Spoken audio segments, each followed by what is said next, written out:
Ici Yannick Dupont pour Robotique Zone 01. Alors, dans le tutoriel qui va suivre, je voudrais vous parler des blocs de mouvement, les blocs de déplacement qui vous permettront de faire bouger le robot que vous avez construit.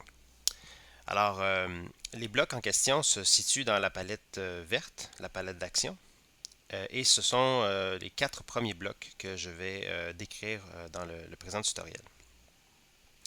Il y a des similitudes entre chacun des 4 blocs et il y a aussi des différences. L'idée, c'est de savoir lequel utiliser à quel moment. Alors, en ce qui concerne les deux premiers, il y a une différence très majeure qui est en fait le type de moteur que l'on peut utiliser. Alors, on voit très bien lorsqu'on déplace les deux blocs l'un à côté de l'autre que le dessin du bloc est différent. Donc, bien sûr, utiliser le premier bloc lorsque l'on a un moteur moyen et utiliser le second bloc lorsqu'on a un moteur large. Le reste des fonctions sont identiques, c'est-à-dire que l'on peut désactiver le moteur, donc le mettre à l'arrêt. On peut activer le moteur de façon illimitée. On peut activer le moteur pendant un certain nombre de secondes, pendant un certain nombre de degrés ou pendant un certain nombre de rotations. Alors les deux derniers, le degré et les rotations, sont des synonymes. Alors on peut peut-être s'imaginer qu'une rotation, dans le fond, c'est 360 degrés. Et c'est une rotation de quoi? Ça, c'est très important. C'est souvent une erreur que les élèves et même les enseignants peuvent faire. C'est une rotation de la pièce orange ou de la pièce rouge du moteur. Donc, c'est une rotation de l'axe. Si votre roue est connectée directement sur le moteur, eh bien là, vous allez avoir une rotation de la roue. Mais ultimement, c'est la rotation du moteur. Parfait, donc vous avez les mêmes options de chacun des côtés. Donc, qu'est-ce qui arrive si j'appuie sur activer pendant un certain nombre de secondes? Eh bien là, vous avez des options. La première, c'est la puissance, donc la puissance du moteur en question.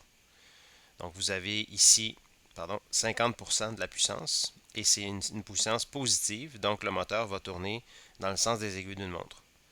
Si vous diminuez la puissance à moins 50, eh bien là, vous allez avoir une rotation dans le sens inverse. Si vous souhaitez une rotation avec la puissance maximale, il faut bien sûr mettre 100% ou moins 100%. Voilà. Deuxième option, c'est la durée en question. Donc ici, puisque je suis en secondes, je pourrais dire 5,7 secondes. Si je suis plutôt en degrés, eh bien là, je dirais 76 degrés. Finalement, la dernière option, c'est l'option freiner à la fin. Donc, c'est le cas, par exemple, si vous êtes en bicyclette et puis vous décidez d'arrêter de pédaler. Qu'est-ce que vous voulez faire une fois que vous allez arrêter de pédaler? Est-ce que vous voulez vous laisser aller sur votre aire d'aller ou bien vous souhaitez plutôt appliquer les freins puis arrêter le plus vite possible? Donc, dans le cas du robot, si vous voulez arrêter le plus vite possible, ce que je vous recommande pour plusieurs situations, c'est donc de freiner. Donc, le crochet de dire oui, je veux freiner. Si vous voulez ne pas freiner, vous laisser aller, ben, vous appuyez sur vous sélectionnez l'option X. Voilà. Dernière option, bien, c'est en fait le port. Donc, s'assurer que vous avez le bon port de communication pour chacun des moteurs. Habituellement, avec l'ensemble EV3, les lettres devraient se placer de façon automatique. Parfait. On va aller voir les deux suivants. Puisque les deux suivants ont une différence majeure, en fait, c'est qu'elles vous permettent de faire bouger plus d'un moteur à la fois. Donc ici, il n'y avait qu'une seule option. Dans ce cas-ci, bien là, vous pouvez choisir les deux moteurs que vous souhaitez faire tourner. Si vous remarquez ici, par contre, on parle de moteur large. Donc, il y a une autre façon de faire tourner deux moteurs moyens en même temps, que je parcourrai dans un autre tutoriel. Alors ici, toujours les mêmes options. Donc, si je reviens en degrés, il y a une option supplémentaire. Donc, si on regarde les trois options qui sont présentes juste ici, ce sont les mêmes pour les 4 blocs. Il y a par contre une différence ici et ici que je vais expliquer. Donc la première au niveau du déplacement avec la direction, donc c'est de simplement permettre finalement aux deux roues de travailler différemment les unes des autres. Donc si vous voulez un mouvement en ligne bien droite, eh bien vous placez le curseur au plein centre. Si vous voulez une courbe, si vous voulez que le robot finalement tourne, eh bien là vous pouvez utiliser les options, c'est-à-dire le curseur de gauche ou à droite.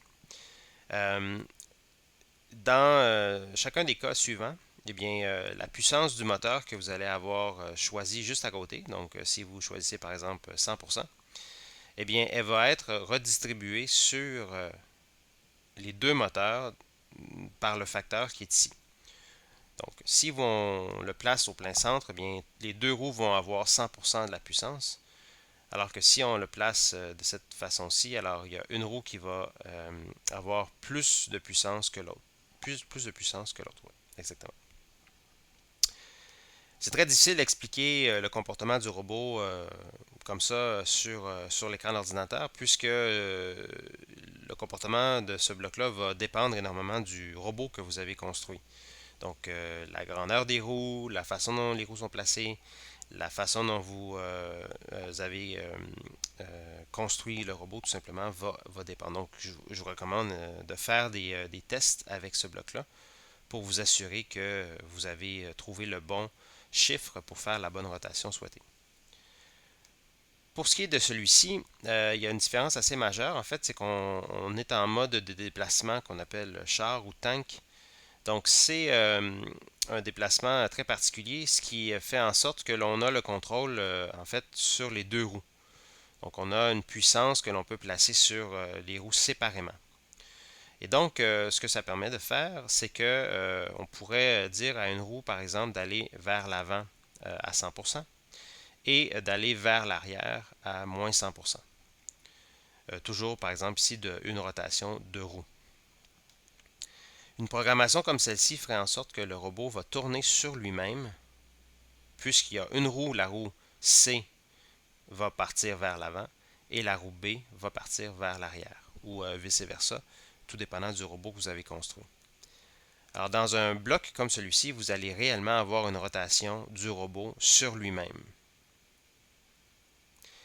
Il y a des équivalents dans tout ça, donc s'il y a des synonymes dans tout ça, donc je peux utiliser le bloc du mode tank en utilisant les bonnes proportions qui vont me donner le même mouvement qu'un mode déplacement avec la direction.